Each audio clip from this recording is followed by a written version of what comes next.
अगर आप फ्रेशर हो या जॉब की तैयारी कर रहे हो तो ये वीडियो ज़रूर देखना। आज मैं आपको 100 टेक्निकल टर्म्स ऐसी बताने वाला हूँ जो आपको काफ़ी काम आएंगी जब आप साइट पे जाओगे या किसी इंटरव्यू में बैठोगे। ऐसे तो हमारी 100 टेक्निकल टर्म्स रहेंगी, इसमें से लेकिन 300 से 400 इंटरव्यू क्वेश्चन आपके निकल जाएंगे।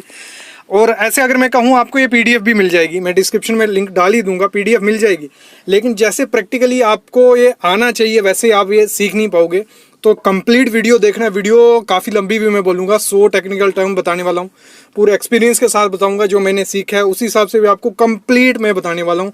ज़रूर वीडियो देखना अगर आप स्टूडेंट हो या फ्रेशर हो। मैं ज़रूर इसलिए बोल रहा हूँ क्योंकि काफ़ी काम की ये वीडियो होने वाली है। तो 100 टेक्निकल टर्म हम स्टार्ट करते हैं। सबसे पहली चीज़ क्या है, पहला है minimum diameter of bar used in slab. जो स्लैब होती है उसमें कम से कम जो डिस्ट्रीब्यूशन बार होता है हमारा, देखो 3 बार, मेन बार हो गया, डिस्ट्रीब्यूशन बार हो गया, क्रैंक बार हो गया, एक्स्ट्रा बार हो गया। तो उसमें जो कम से कम जो डाया हमें यूज़ करना होता है, ऐसे तो हमारा 6 mm का बार भी आता है, 4 mm का बार भी आता है, लेकिन वो यूज़ नहीं करते। मिनिमम 8 mm का बार ये यूज़ करते हैं। काफ़ी इंटरव्यू में ये क्वेश्चन पूछा जाता है, तो आपको ये पता होना चाहिए कि कम से कम कितने डाया का बार यूज़ करते हैं। 8 mm का बार, ये नोट कर लो। और मैं फिर से कह रहा हूँ, आपको ये पीडीएफ दिला दूंगा, लेकिन आपको ये प्रैक्टिकली नहीं समझ पाओगे। मैं पूरे प्रैक्टिकल के साथ समझाने वाला हूँ। वीडियो लंबी होगी, टाइम निकालो फिर ये वीडियो देखो। ऐसी वीडियो आपको पूरी यूट्यूब पर नहीं मिलेगी, मैं गारंटी देता हूँ। नेक्स्ट क्वेश्चन है, मिनिमम जो कॉलम में हम बार यूज़ करते हैं, हमारा सर्कुलर बाल है, जहाँ स्क्वायर कॉलम है या रेक्टेंगल कॉलम है, उसमें कम से कम डाया का हम कितना यूज़ कर सकते हैं। 12 mm का जो सरिया रहता है उससे कम डाया का सरिया आपको कभी यूज़ नहीं करना है, हमेशा ध्यान देना। एक हमारी शेयर वॉल भी आती है, वो भी आपको कॉलम की तरह दिखेगी। उसकी देखो विड्थ होती है हमारी 150 mm भी होती है, 230 mm भी होती है, और लंबाई होती है 1200 mm, 1 मीटर। उसे हम शेयर वॉल बोलते हैं।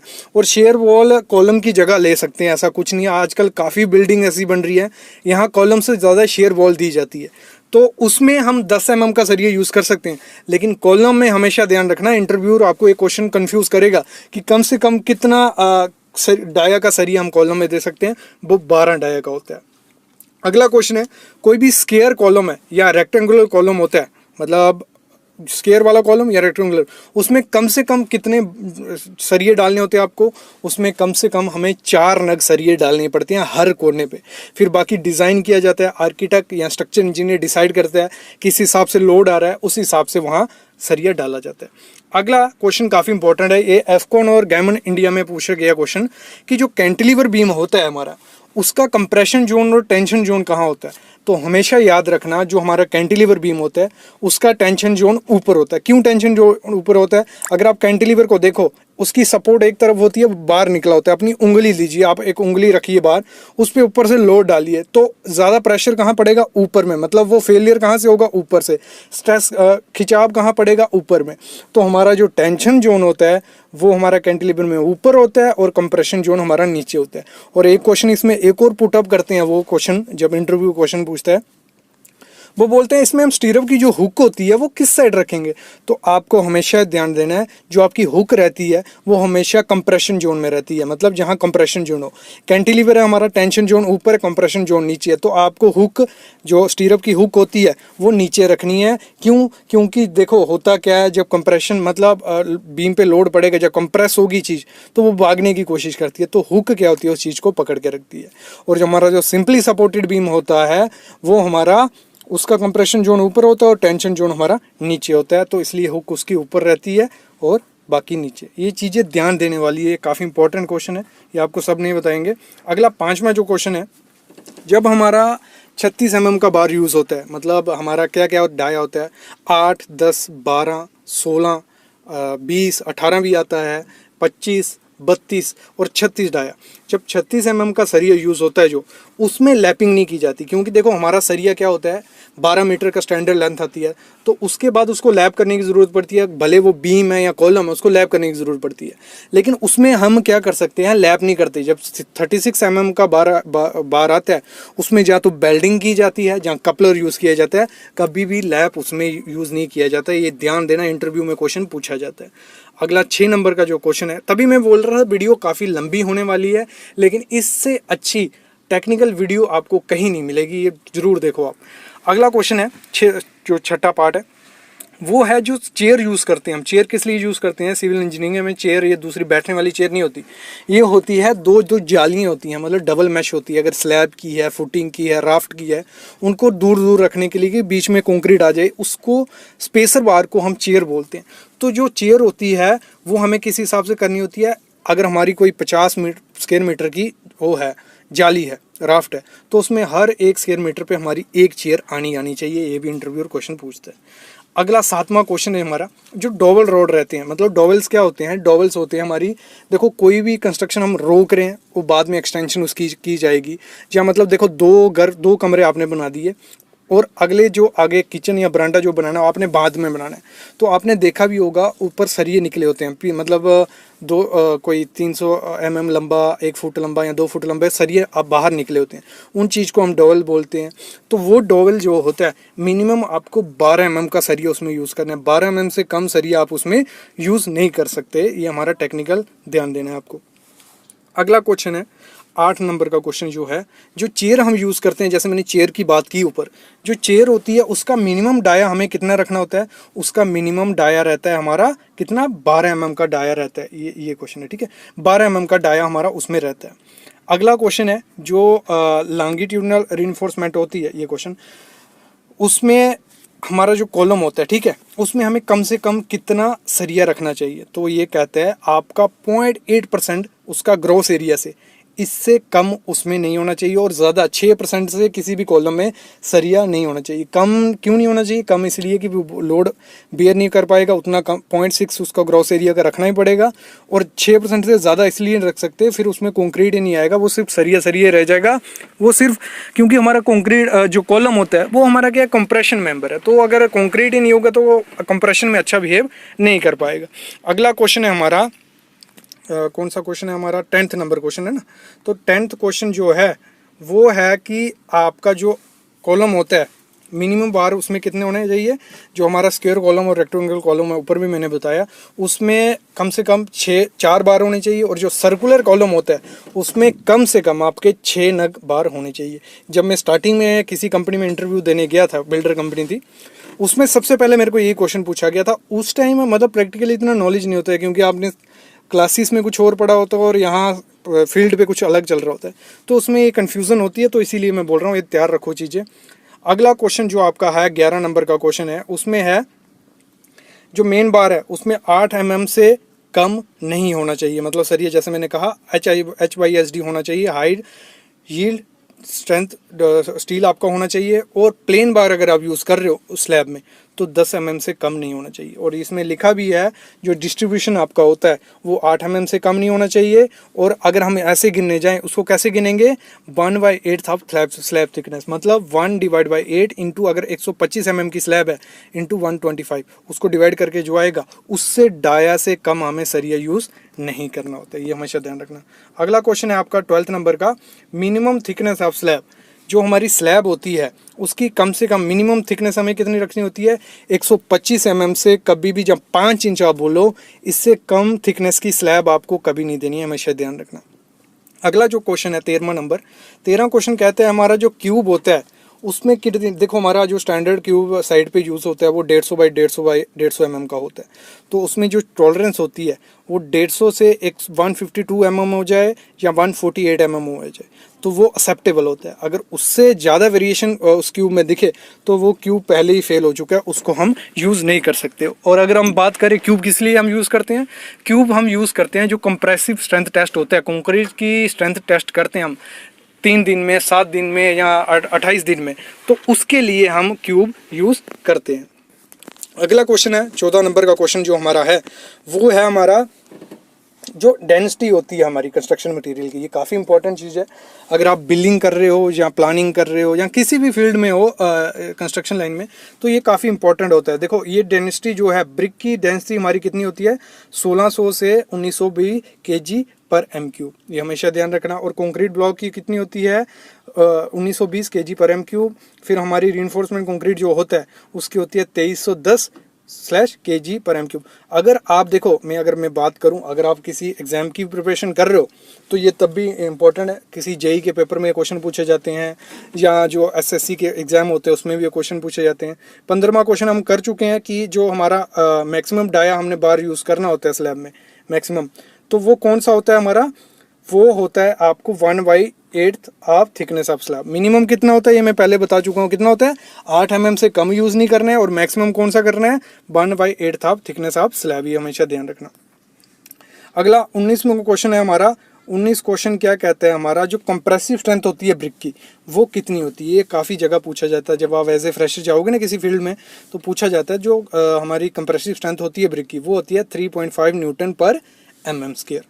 अगला क्वेश्चन है, जो बाइंडिंग वायर हम यूज़ करते हैं, अगर हम बिलिंग कर रहे हैं, जहाँ हम एग्जीक्यूशन इंजीनियर हैं, तो आपको जब भी यूज़ करनी है 1 मीट्रिक टन सरिया हम जब बांधते हैं, जो हमारा सरिया नॉर्मल सरिया रहेगा, तो उसमें 8 kg बाइंडिंग वायर हमारी यूज़ होती है। कितनी, 8 kg। तो ये हमेशा ध्यान रखना। अगला क्वेश्चन है 21 नंबर का क्वेश्चन है, वो है हमारा, जो भी हम सॉइल फिलिंग करते हैं एज पर IAS कोड, उसमें हमें क्या करना होता है, हमारा सैंड रिप्लेसमेंट टेस्ट होता है या कोर कटर टेस्ट होता है, तो उसमें हमें टेस्ट कितना करने होता है, 3 सैंपल हमें लेने होते हैं। तो हमारा 100 मीटर स्क्वायर एरिया है, उसमें 3 सैंपल हम लेंगे, उनकी हेल्प से हम चेक करेंगे उसमें प्रॉपर कंपैक्शन हो गई है, उसकी ड्राई डेंसिटी कितनी है, इसलिए हम क्या करते हैं 3 सैंपल यूज़ करते हैं। अगला क्वेश्चन है 22 नंबर का जो क्वेश्चन है वो है हमारा, हमें जो भी कंक्रीट हमारा होता है उसमें हमें नॉर्मल अगर 5 m³ कंक्रीट हुआ, 6 m³ कंक्रीट हुआ, उसमें हमें 6 सैंपल जरूर बनने होते हैं कंक्रीट उसके क्यूब के। वो 6 सैंपल आपको क्या करना होता है, 3 सैंपल आपको 3 दिन पे टेस्ट करना होता है, और 3 हमें 28 दिन पे करना होता है। देखो इधर भी लिखा है 3 क्यूब 7 दिन पे, 28 दिन पे 3 क्यूब हमें चेक करना होता है। उसकी हेल्प से हमें पता चलता है जो ग्रेड का हमने कंक्रीट बनाया है, अगर M20 का बनाया है तो हमें स्ट्रेंथ दिख जाती है 28 दिन बाद, वो M25 या M28 स्ट्रेंथ दिखा रहा है, तो वो हमारा कंक्रीट पास होता है और हमारा वो चेक रहता है। अगर उसमें कम कुछ आता है तो हमारा जो क्वालिटी इंजीनियर होता है या एग्जीक्यूशन इंजीनियर होता है वो उसको डिज़ाइन को चेक करता है, उस हिसाब से फिर दोबारा उसको कंक्रीट बनाया जाता है। अगला क्वेश्चन है, अगर हम जो वाटर यूज़ करते हैं क्यूरिंग में, कंस्ट्रक्शन में, कंक्रीट बनाने में, तो वो आपको अच्छा होना चाहिए। उसमें कोई एसिड्स नहीं होने चाहिए, अल्कली नहीं होने चाहिए, साल्ट नहीं होनी चाहिए, शुगर नहीं होना चाहिए, ऑर्गेनिक मटेरियल नहीं होना चाहिए, और जो उसकी pH वैल्यू होती है, ये साइड पे क्या किया जाता है, टेस्ट किया जाता है वाटर की क्वालिटी चेक करने के लिए, उसमें pH वैल्यू देखी जाती है। तो 6 के या 8, मतलब 6, 7, 8 अगर आप pH वैल्यू आ रही है आपकी, तो अच्छा वाटर आप उसको यूज़ कर सकते हो। अगला क्वेश्चन है 24 नंबर का जो क्वेश्चन है हमारा, वो है हमारा कि जो लैप लेंथ होती है, अगर M20 कंक्रीट हम यूज़ कर रहे हैं, ठीक है, M20 कंक्रीट, उसमें हमें जो लैप देनी होती है, लैपिंग करनी होती है, जैसे मैंने बताया कि हमारा जो सरिया आता है वो स्टैंडर्ड साइज़ का आता है, 12 मीटर लेंथ उसकी होती है, तो उसमें हमें लैप करने की ज़रूरत पड़ती है। तो उसमें जो हम लैप करते हैं, तो कॉलम में अगर आपको लैप करना है तो 45 से 50 D आपको करना होता है। 45 D क्या हुआ, जितने भी डाया का बार आप यूज़ कर रहे हो, 10 mm का है तो 45 × 10 वो हो गया, हमारा जो लैप आएगा 450 mm आएगा, और बीम जो है उसमें 60 D करना होता है, और स्लैब में भी हमें 60 D लैप करके ही आगे बढ़ना होता है। अगला है जो स्टैंडर्ड साइज़ रहता है ब्रिक का, वो क्या रहता है, जो हमारी स्टैंडर्ड साइज़ ब्रिक आती है, ये बेसिक क्वेश्चन है, ये आपके एग्जाम में भी काम आएंगे और इंटरव्यू में भी और साइड पे भी। तो स्टैंडर्ड साइज़ ब्रिक का आता है 190 mm बाई 90 बाई 90 mm की, जहाँ 19 centimetre by 9 centimetre by 9 centimetre की हमारी ब्रिक आती है। 26वां क्वेश्चन है हमारा, एक जो अच्छी ब्रिक होती है उसमें कितनी परसेंटेज होती है। ये इंटरव्यू में भी पूछा जाता है, क्यों पूछा जाता है, क्योंकि जब आप डिग्री करके आते हो आपको प्रैक्टिकल नॉलेज तो नहीं होता है, लेकिन वो थियोटिकल नॉलेज आपका चेक करते हैं कि आपको थियोटिकल नॉलेज है कि नहीं। तो आपको पूछा जा सकता है कि अच्छी ब्रिक जो होती है उसमें कितना एल्यूमिना होता है, जहाँ एग्जाम में भी काम आ जाएगा आपको। तो 20 से 30% उसमें एल्यूमिनियम होता है, 50 से 60% सिलिका, और बाकी जो बचा मतलब 10% उसमें हमारा लाइम भी आ जाता है, मैग्नीशियम आ जाता है, सोडियम आ जाता है, पोटेशियम आ जाता है, मैग्नीज आ जाता है, और आयरन ऑक्साइड उसमें आ जाता है। ठीक है, ये क्वेश्चन था।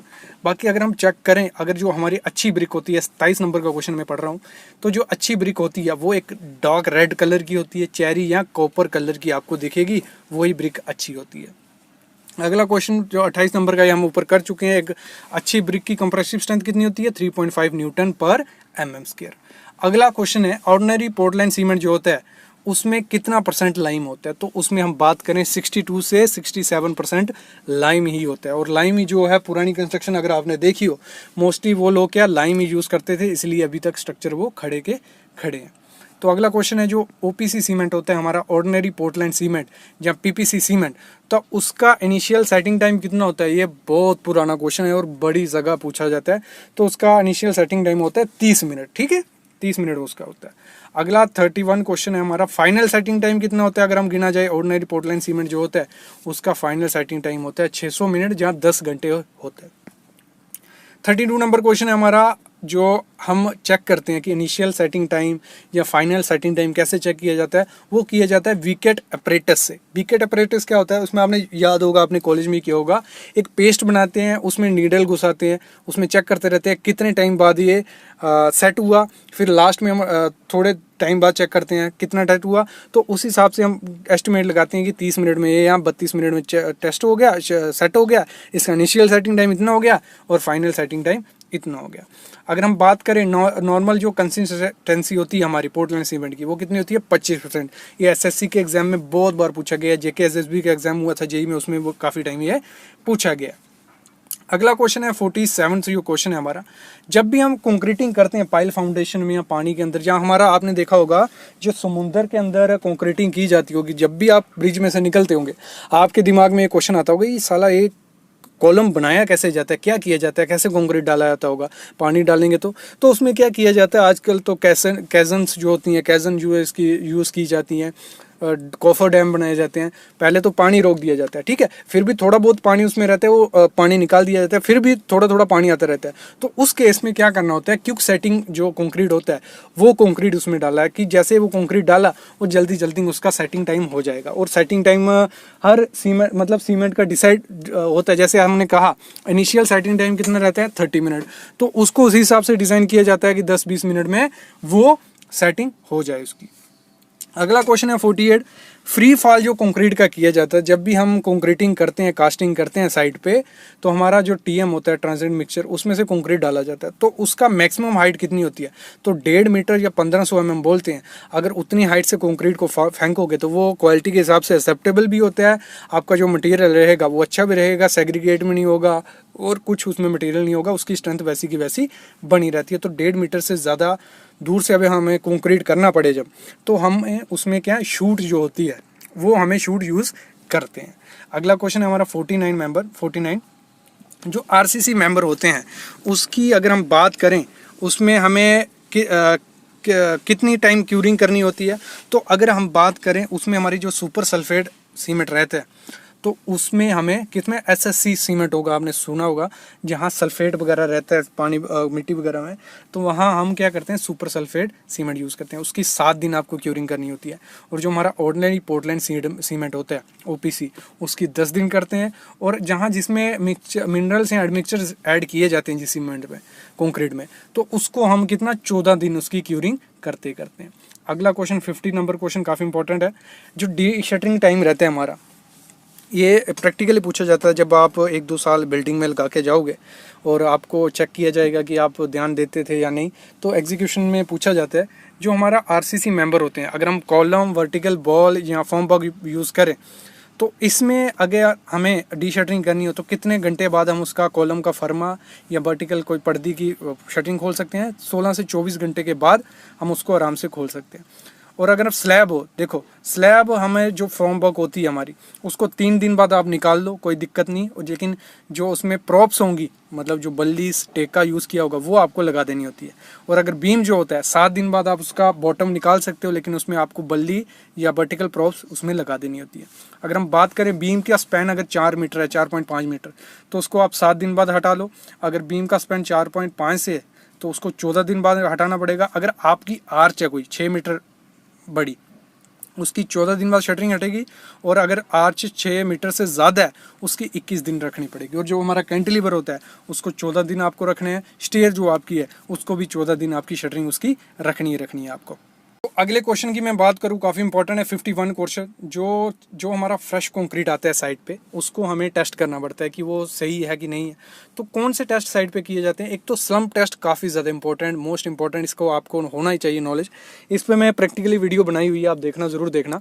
3-4 वीडियो में पूरा प्रैक्टिकली साइट पर बताया। इस साइट पर जब जाओगे तो ये सबसे पहले यही करना पड़ता है वहाँ जाके। तो slump test, temperature test. Slump test क्यों करते हैं? वर्केबिलिटी चेक करने के लिए। और टेम्परेचर टेस्ट इसलिए करते हैं कि हमारा जो कंक्रीट है उसका कहीं हाइड्रेशन प्रोसेस स्टार्ट तो नहीं हो गया। हाइड्रेशन प्रोसेस स्टार्ट हो जाएगा जब, तो वो कंक्रीट गर्म हो जाएगा, तो उसका टेम्परेचर आपको 40 डिग्री या 45 डिग्री दिखने लगेगा। तो जो अच्छा कंक्रीट होता है उसकी 32 से 35 डिग्री टेम्परेचर अगर आपको मिल रहा है तो वो एक अच्छा कंक्रीट कहेगा। फिर अगला टेस्ट होता है कंपैक्शन फैक्टर, फिर होता है बीबी टेस्ट। ये 3 टेस्ट मोस्टली साइड पे किए जाते हैं। 52 नंबर जो क्वेश्चन है, जो हार्ड एंड कंक्रीट होता है, जब एक बार हार्ड हो गया उसकी स्ट्रेंथ हमें चेक करनी है, तो उसको हम कैसे चेक करते हैं? तो हमारा एक स्कीमिड हैमर होता है जिसको हम रिबाउंड हैमर भी बोलते हैं। उसकी हेल्प से हम चेक कर सकते हैं कि वो अगर M30 ग्रेड का कंक्रीट यूज़ किया है, क्या उसमें M30 ग्रेड की इतनी स्ट्रेंथ है कि नहीं, वो भी चेक कर सकते हैं। और इस पर प्रैक्टिकली वीडियो हमारे चैनल पे है, वो भी आपको ज़रूर देखनी है। अगला है अल्ट्रासोनिक पल्स वेलोसिटी टेस्ट। अगर रिबाउंड हैमर फेल हो जाए उसके बाद हम अल्ट्रासोनिक पल्स वेलोसिटी टेस्ट में चले जाते हैं, उसकी हेल्प से चेक करते हैं कि उसमें स्ट्रेंथ है कि नहीं।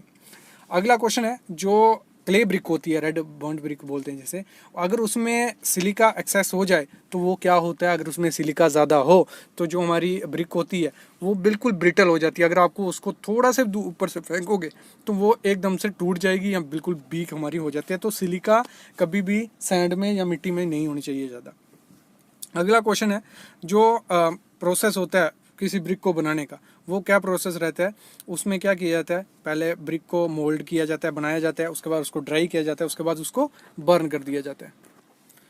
तो जो हमारा 55 क्वेश्चन है वो है कि जो हमारा मोल्डिंग होती है ब्रिक की, वो हैंड मोल्डिंग भी होती है और मशीन की हेल्प से भी किया जाता है। आपने देखा होगा क्ले ब्रिक जो आजकल आती हैं, वो फ्लाई ऐश ब्रिक, वो मशीन से ही बनती हैं। बाकी आजकल जो क्ले ब्रिक भी हैं, लाल ब्रिक, वो भी मशीन से बनने आ गई है। पहले आपने देखा होगा काफ़ी जगह जो भट्ठे होते थे वो मैन्युअली लेबर से मोल्ड में बनाते थे, सुखाते थे, फिर उसको जलाते थे, वैसे किया जाता था। और आप बताओ कि जो बर्निंग की जाती है ब्रिक की, मतलब उसको लाल किया जाता है, क्ले होती है उसको लाल किया जाता है। कैसे किया जाता है? जहाँ तो क्लैम में किया जाता है, पूरा बनाया जाता है, जहाँ तो केलिन, जो इलेक्ट्रिक केलिन आती हैं, उसमें किया जाता है। और जो ऑर्डिनरी सीमेंट होता है उसमें क्या क्या इंग्रेडिएंट होता है? लाइम होता है, सिलिका होता है, aluminium, calcium sulphate, iron oxide, magnesia, sulphur alkali उसमें होता है। ये हमेशा ध्यान रखना। 58 क्वेश्चन हम ऊपर कर चुके हैं कि OPC सीमेंट होता है उसमें कितना लाइम होता है? 62 से 67% होता है।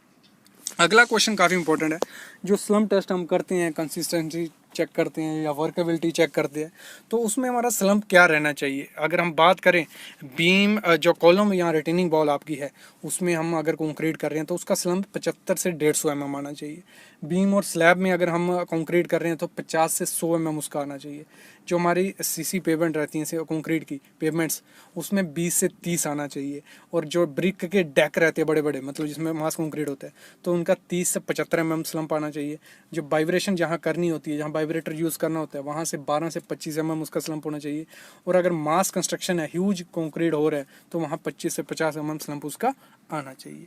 अगला 60 नंबर का क्वेश्चन है कि जो कंड्यूट्स होती हैं हमारी, मतलब जो इलेक्ट्रिक की वायर होती है, वो कभी भी कॉलम में आपको रन नहीं करनी है। काफ़ी जगह गलती क्या की जाती है, जो कॉलम होते हैं उन्हीं के बीच बिजली की तारों की पाइप भी डाल दी जाती है, वो काफ़ी बड़ी मिस्टेक होती है, ऐसा कभी आपको नहीं करना है।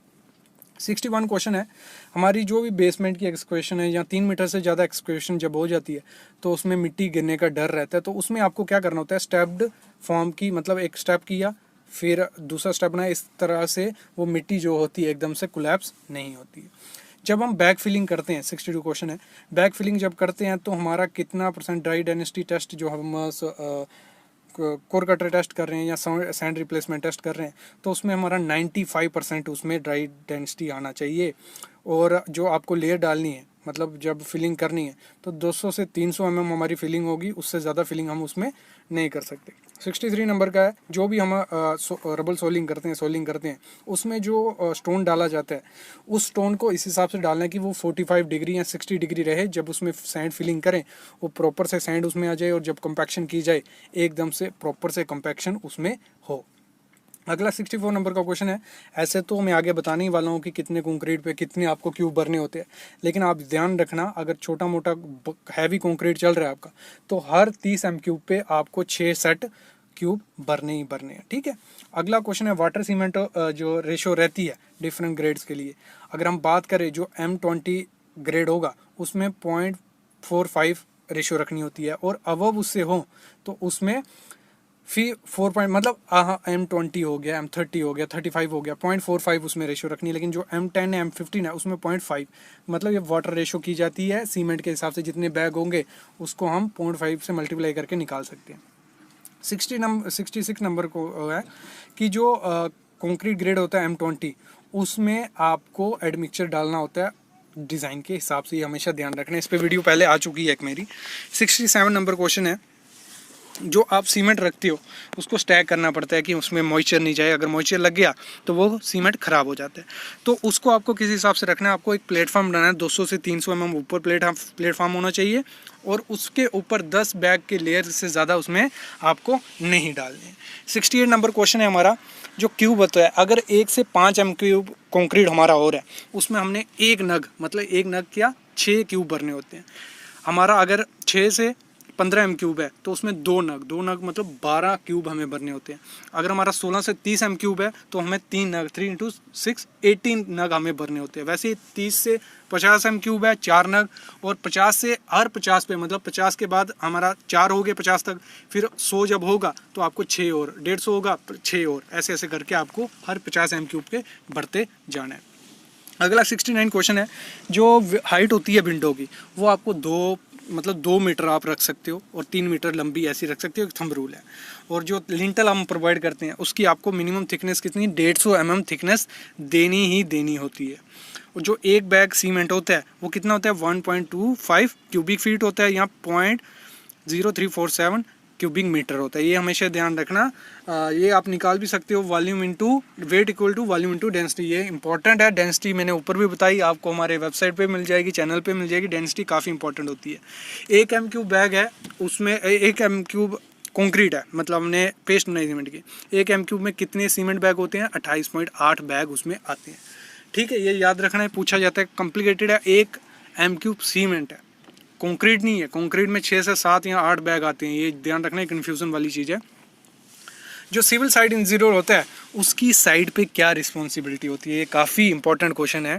तो सबसे पहली रिस्पॉन्सिबिलिटी रहती है वो रहती है ड्राइंग रीडिंग की, मतलब ड्राइंग रीडिंग एक साइट इंजीनियर को आना चाहिए।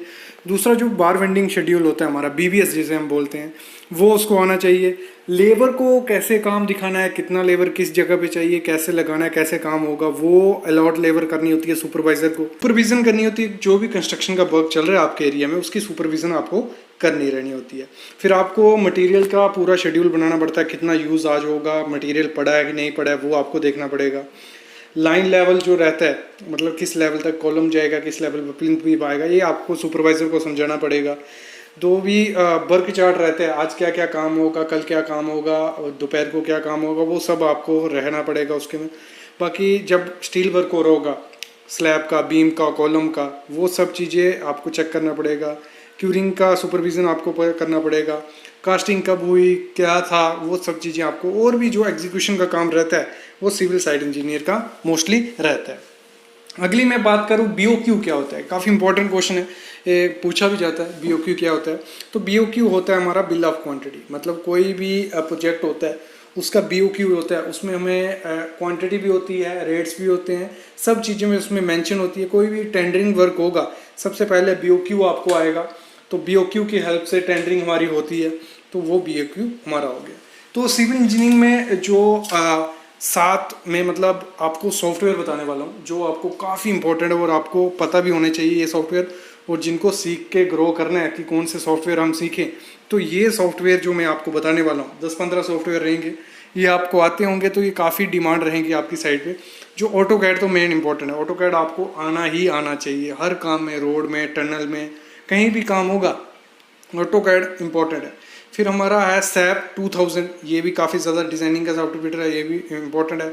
स्टैड प्रो हो गया, ईटैब्स हो गया, प्राइमबीरा हो गया, रिविड हो गया, आर्गिस, जो आर्गिस है GIS है, ये हमारा सर्वेइंग में यूज़ होता है हमारा।